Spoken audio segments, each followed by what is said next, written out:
Kan ada dalam hadis itu bahwa nanti di akhir zaman Al-Quran akan dijadikan lagu-lagu. Ya. Sekarang sudah terbukti. Jadi hanya diambil nikmat, memang indah Al-Quran itu. Apalagi dilantunkan dengan suara yang merdu, yang dengan tajwid yang kaidah yang benar. Memang enak. Tapi itu tidak bisa merubah hati, tidak bisa merubah perilaku kita. Sedangkan kita sedang menghadapi musuh. Musuh berat kita itu, dia hanya takut kepada orang yang ikhlas. Tidak takut sama orang yang banyak sholatnya, yang banyak zikirnya, yang yang banyak sedekahnya, enggak ada takut. Musuh kita itu, dia hanya tidak mampu memasuki orang yang ikhlas. Bagaimana yang ikhlas? Yang seperti saya sering gambarkan, bahwa kan dalam hadis itu kan dikatakan bahwa Dajjal tidak bisa memasuki daerah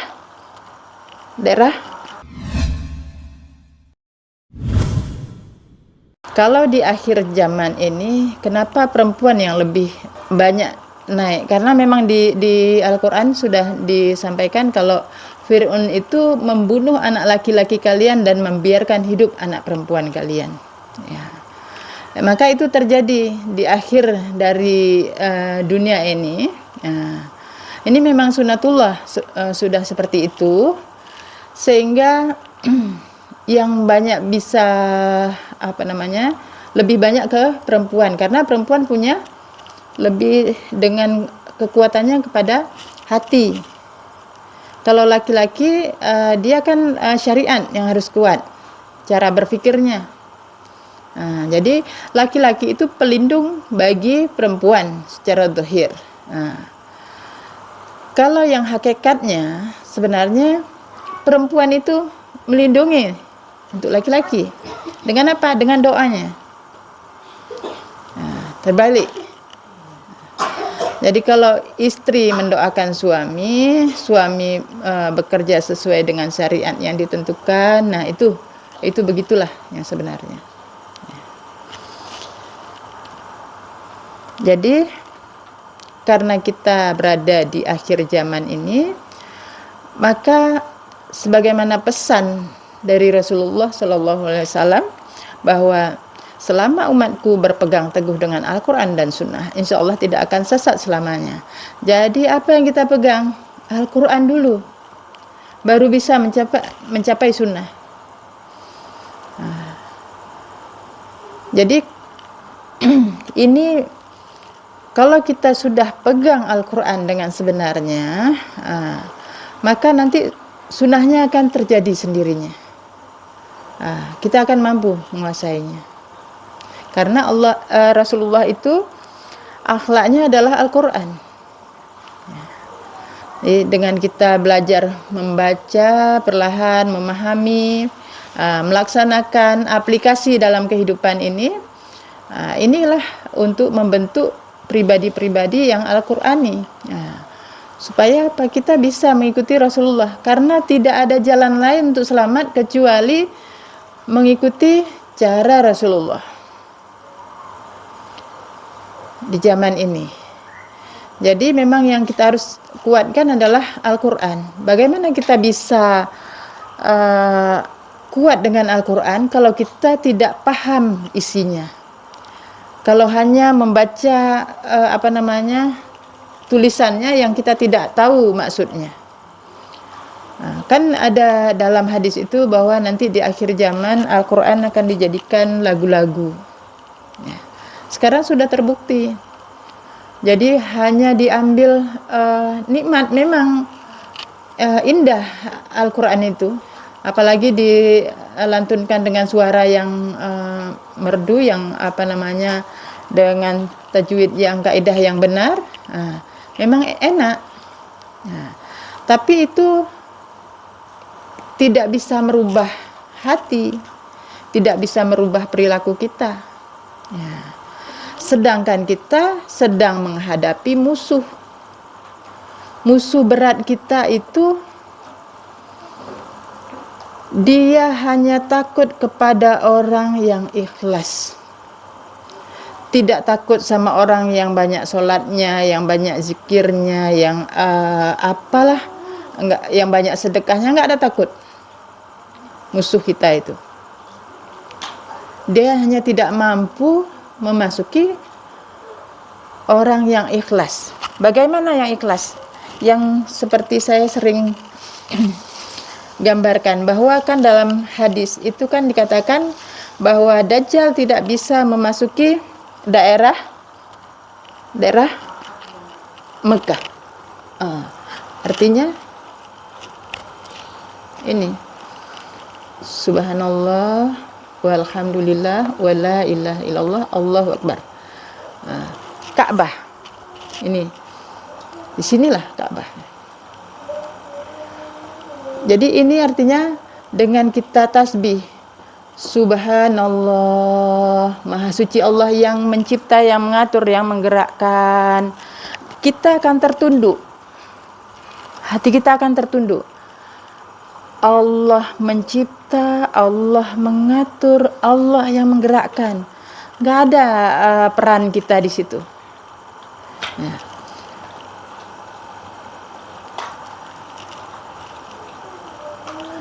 Alhamdulillah, ini tahmid.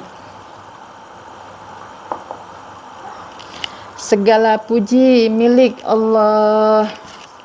Kenapa? Karena harta, tenaga, ilmu yang kita terima, yang kita beri, yang kita kerjakan punya Allah semua. Gak ada yang punya saya. Tertunduk lagi.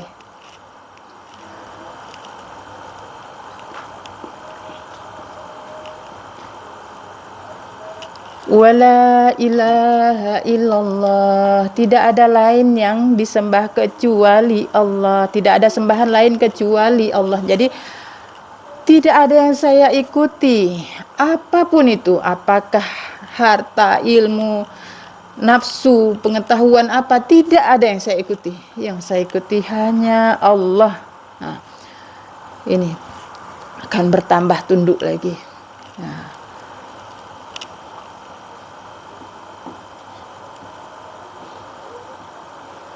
Allahu Akbar. Allah yang maha besar, yang maha berkehendak. Semua terjadi atas kehendak Allah. Kalau tidak Allah berkehendak, tidak akan mungkin terjadi. Mana saham kita? Nggak ada. Tertunduk lagi. Nah, ini apa gunanya kita sebut ini? Supaya kita bisa bekerja dengan karena Allah benar-benar ikhlas, sehingga inilah daerah inilah yang tidak dimasuki Dajjal.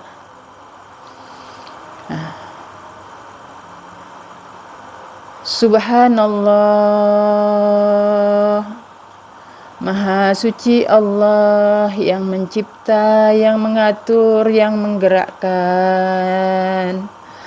Alhamdulillah, segala puji milik Allah. Karena harta, tenaga, ilmu semua milik Allah. Hamba tidak berhak untuk dipuji.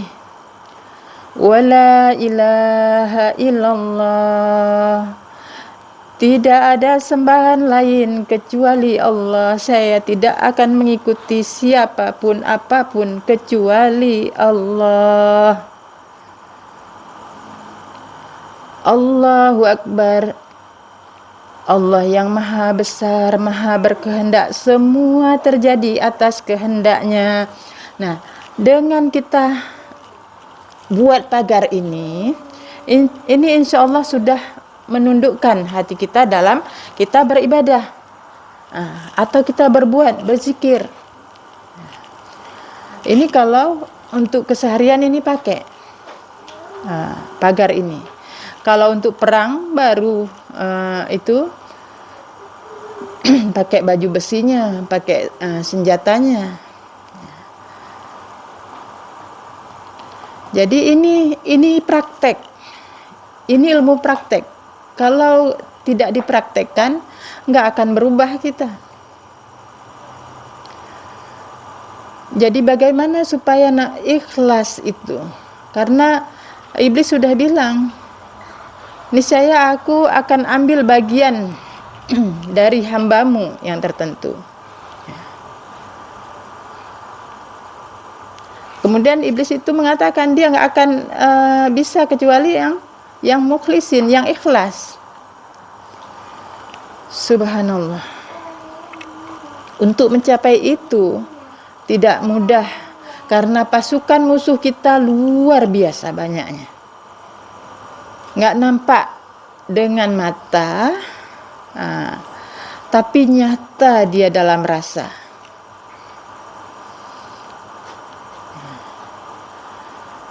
Jadi contoh begini, kita mau sholat atau mau ibadah apa,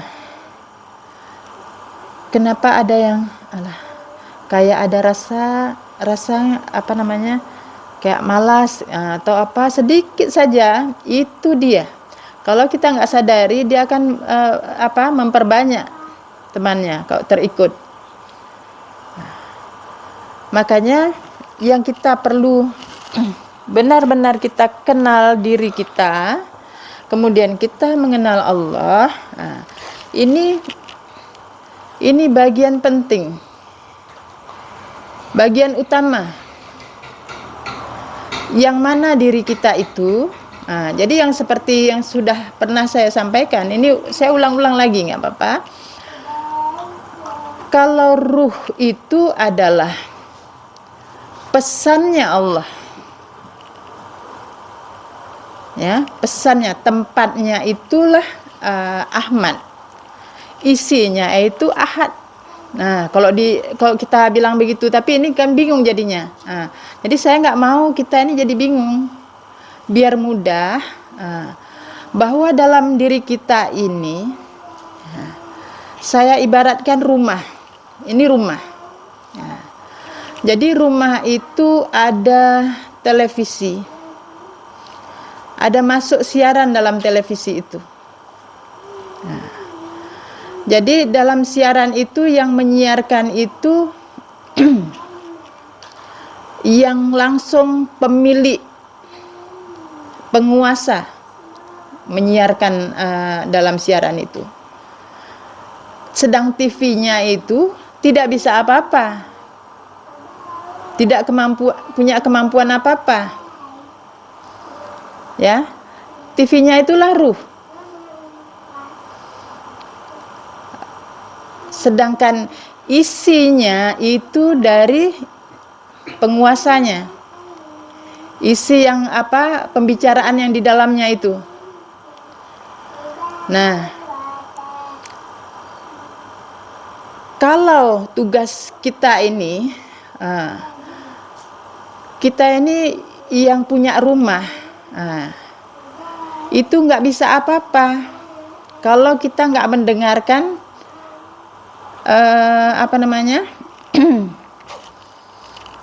isi pembicaraan dari siaran tadi. Jadi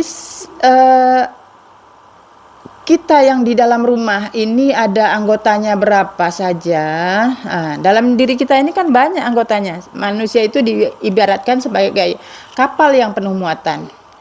Ada ruh, ada jasad, ada ruh, ada jiwa, dan macam-macamnya. Nah, semua diharapkan untuk mendengar siaran itu supaya mengikuti apa yang disampaikan dalam siaran itu. Paham ini ya? Ya. Kalau yang beruntung, rumah yang beruntung, dan isi rumah yang beruntung, pemilik rumah yang beruntung, maka dalam rumah itu semua akan mendengar, oh itu yang kita harus kerjakan. Oh, waktu subuh berarti kita harus bangun sebelumnya, menghadap ke Allah, hatinya tunduk kepada Allah, salat, mengingat kepada Allah dengan Al-Quran, pada patuh semuanya. Jadi itu rumah yang diberkahi, rumah yang dimuliakan. Nah, itu yang mampu mendengar siaran. Bagaimana mampu mendengar siaran kalau TV-nya saja nggak bisa hidup? Ya, bagaimana mampu mendengar siaran kalau TV-nya aja nggak mau hidup? Kenapa nggak mau hidup? Nggak ada listrik nggak ada arus listrik, alasan. Atau nggak terhubung dengan koneksinya tuh, sinyalnya nggak ada. Nah, ini yang kita harus perbaiki dalam diri kita. Harus diisi kekuatannya, sinyalnya juga harus diisi, harus diperbaiki dalam diri kita. Itu yang mana? Jadi karena kehidupan dunia ini yang nampak kita lihat, ini untuk kita melihat dengan kesadaran kita yang sebenarnya hakikat itu. Yang nampak kita lihat dengan mata ini untuk melihat yang bisa kita lihat hanya dengan kesadaran kita. Paham ya? Makanya berulang kali saya katakan, bagaimana sudah mengenal Allah, sudah melihat Allah. Ya. Jadi cahaya Allah pada langit dan bumi di surat An-Nur. Ya. Jadi kalau cahaya itu kan memang dasar sekali untuk bisa melihat. Kalau nggak ada cahaya, kita nggak akan bisa melihat. Jadi apa yang kita lihat ini semua, inilah wujud. Wujud yang bisa kita lihat karena ada cahaya Allah tadi.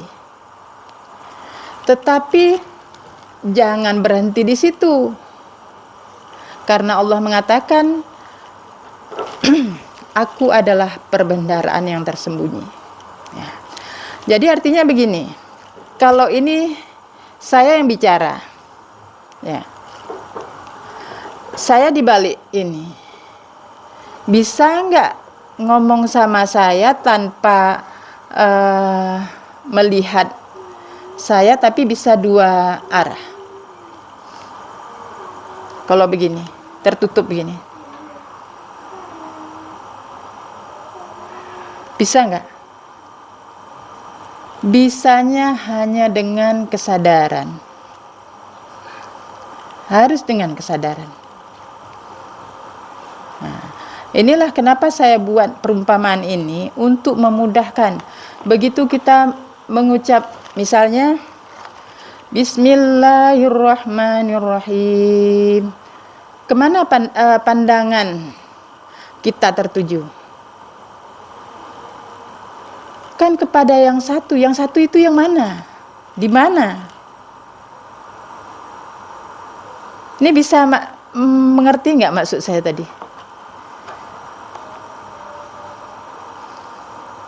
Jadi Allah adalah perbendaharaan yang tersembunyi, ya kan? Jadi apa yang kita lihat ini wujudnya. Yang nampak sama kita ini, alam semesta ini, dah. Ya. Tapi yang sebenarnya, yang dia yang sebenarnya adalah yang dalam kesadaran kita, di balik itu semua, yang majikan, Rob, apalagi istilahnya, alam semesta ini, pemilik, penguasa alam semesta ini. Apa yang kita lihat ini semua,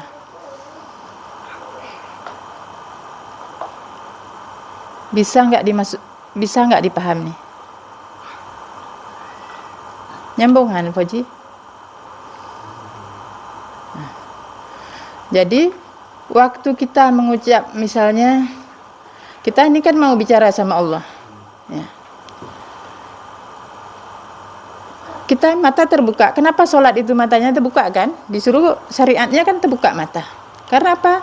Bisa lihat yang dohir, bisa melihat yang dohirnya.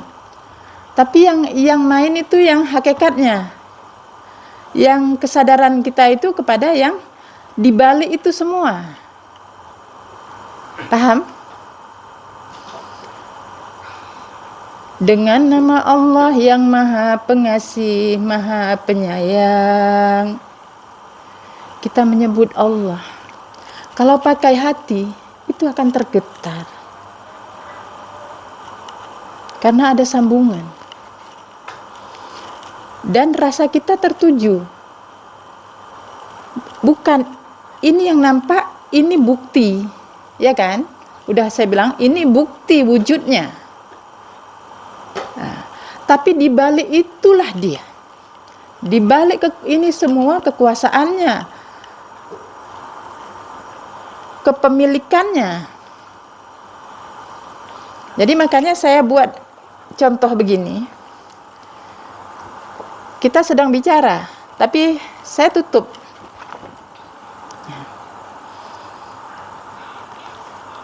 Bisa nggak ini kita bicara? Berjalan kan? Berjalan pembicaraan, walaupun nggak nampak dengan mata. Bagi yang mengetahui, bagi yang nggak tahu, nggak sampai. Hanya kalau terbuka. Tapi kan nggak bisa lihat, karena Allah mengatakan nggak akan mampu kita melihatnya yang sebenarnya. Hanya dirinya sendiri yang melihatnya. Nah ini mulai seperti ini mulai bingung ya. Mulai bingung. Wujud daripada Allah ini kan mungkin dari seluruh semua hamba-hambanya. Ya, termasuk yang kita lihat nih. Hanya Rasulullah. Jadi kalau saya jawabannya memang langsung ini, Al-Quran. Al-Quran mengatakan, lihatlah pada gunung. Kalau gunung itu bergerak, kalau dia tetap, kalian akan dapat melihat aku. Kalau ternyata kan gunung bergerak, dalam kalimat yang lain, ayat yang lain bergerak, berarti kita selamanya tidak akan bisa melihat. Ya. Jadi yang dimaksud melihat, memandang itu bagaimana? Kita ini memandang dengan hakikat pandang. Kalau di dunia ini, dengan kesadaran kita, melihat itu dengan kesadaran, mendengar itu dengan rasa. Nah, itulah di dunia ini. Tapi di akhirat sana kita nggak berani mengatakan bagaimana. Tapi yang jelas dalam ini begitu. Kalau kamu lihatlah pada gunung. Kemudian waktu artinya kalau gunung itu tetap, kamu akan bisa melihat aku. Kalau dia bergerak berarti nggak akan bisa. Tapi di ayat yang lain bahwa gunung itu bergerak. Gunung maksud di situ adalah orang-orang yang memahami ilmu. Artinya bergerak dari nggak tahu bertambah tahu, dan bertambah terus ilmu. Nah itulah bergerak. Kemudian paham di sini kita nggak bisa langsung artikan seperti yang apa adanya. Kayak misalnya seperti Nabi Musa itu tak sadarkan diri ketika dia minta melihat Allah. Itu pahamnya itu dalam itu. Sehingga apa? Sebenarnya orang yang ingin melihat, itu pasti dia akan di apa namanya, diguncang. Sehingga kadang nggak ngerti kalau mau jalan kemana terus, nggak ngerti lagi arahnya. Sehingga itu dia tersadar ketika, ya Allah, aku yang pertama kali beriman. Nah, disitulah orang mulai beriman, percaya. Jadi kadang-kadang kita mengatakan beriman, percaya udah beriman, belum. Padahal belum masuk keimanan itu. Nah, jadi melihat wajah Allah. Wajah itu kadang-kadang diartikan di situ ada keridhaan. Jadi nanti tidak dipandang oleh Allah orang-orang yang ingkar itu gimana? Dia nggak akan mendapat keridhaan, nggak akan dapat sesuatu yang menyenangkan, nggak dibersihkan lagi. Ini yang bisa saya jawab begitu, karena yang hakikatnya itu misalnya gini, kan orang mengatakan sifat Allah ada segini, ini untuk mengenalnya. Sebenarnya kita hanya mengenal apa yang Allah perkenalkan kepada kita. Ya. Yang selebihnya itu yang kenal ya dirinya sendiri. Paham sampai sini ya? Nah, sekarang saya lanjut sedikit lagi. Karena tadi Subhanallah, Maha Suci Allah yang mencipta, yang mengatur, yang menggerakkan. Walhamdulillah, segala puji milik Allah. Harta, tenaga, ilmu semua milik Allah. Cuman kita dikasih kesempatan seolah-olah ini bisa ngambil, bisa memberi. Ya. Padahal ini semua perbuatannya. Ya, ini kita harus sadarkan. Wala ilaha illallah, tidak ada sembahan lain kecuali Allah. Ini kalimat pasti, Allahu Akbar, yang terjadi semua atas kehendak Allah. Kalimat pasti. Jadi yang pasti inilah yang ditakuti oleh musuh, karena dia nggak akan bisa melanggar ini, melewati ini. Nah, ini yang kita perkuat dalam diri kita. Nah, jadi kalau yang ada pendapat, kan banyak pendapat yang bagaimana, tapi yang intinya yang saya pelajari, yang saya diajarkan, bahwa selain Allah adalah makhluk. Ya, ini rumus. Selain Allah adalah makhluk, apapun itu, siapapun itu. Jadi ketika kita sholat, kenapa waktu Rasulullah Isra Mi'raj itu waktu naik ke Sidratul Muntaha, malaikat aja nggak boleh ikut, hanya Rasulullah sendiri yang boleh menghadap. Itu maksudnya apa? Hanya kita ini aja, jangan ikutkan ini waktu kita sholat. Ya, hati, ruh, yang menghadap ke Allah. Itu maksudnya. Jadi artinya ini kita menghadap kepada Pencipta. Sudah, mungkin malam ini sampai di sini dulu. Kalau nggak ada pertanyaan, nanti boleh kita sambung lagi. Berarti apa yang terjadi sama kita bisa kita ubah dengan kesadaran kita tuh misalnya. Iya. Aku besok nih, kan ini kita merasa aku begini. Aku besok nih harus ngomong seperti ini. Berarti itu sudah bisa kita ubah dengan kesadaran itu langsung tidak nyawa lagi. Bukan kita yang merubah, tapi Allah. Kita doa. Jadi Seperti itulah Berarti kita bisa ubah dengan karena Allah berada di situ kan, Mi? Kan berada di situ, berada Jangan dibilang di situ di mana. kesadaran kita yang kayak gitu. Dimanapun, iyalah kesadaran kita. Kesadaran itu kan. Kesadaran kita. Kalau kita nggak sadar, kita Kesadaran nggak bisa komunikasi. mempositifkan sesuatu itu berarti Iya, terjadi. iya, Ini kan kehendaknya Allah. iya. Allah mengikuti segala sesuatu. Itu loh, saya begitu. Prasangka Allah sebagaimana prasangka hamba. Jadi misalnya kita gini tidur, mimpi, buruk. Dalam tafsir kita, dalam ini kayaknya ini akan terjadi yang buruk misalnya. Kan ini kan langsung mengartikan sendiri kan kalau kita mimpi itu.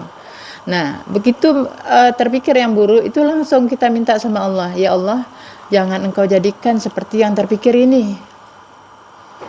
Nah, itu berarti kita ada usaha untuk memperbaiki keadaan. Nah, jadi dengan doa dan usaha untuk memperbaiki keadaan nanti akan dibalas di kubur. Nah, sedangkan aktivitas hati kita, syukur, sabar, semangat jihad, ini akan dibalas di akhirat. Ya, inilah kejadian-kejadian yang diatur sama Allah. Kita nggak tahu kita akan ketemu seperti ini. Nah, kita dulunya nggak pernah terpikir akan mengalami yang seperti ini. Kadang kita kan kalau bicara bodoh itu kan ada gini, maunya dulu ya saya belikan tanah, saya belikan apa kayak gitu kan, itu kan bicara bodoh tuh kan. Itu karena memang nggak di skenario begitu, nggak di ini sebenarnya nggak perlu ngomong yang begitu. Itu yang kita tahu, mungkin kalau memang ada yang salah bagi-bagi minimal. Ya.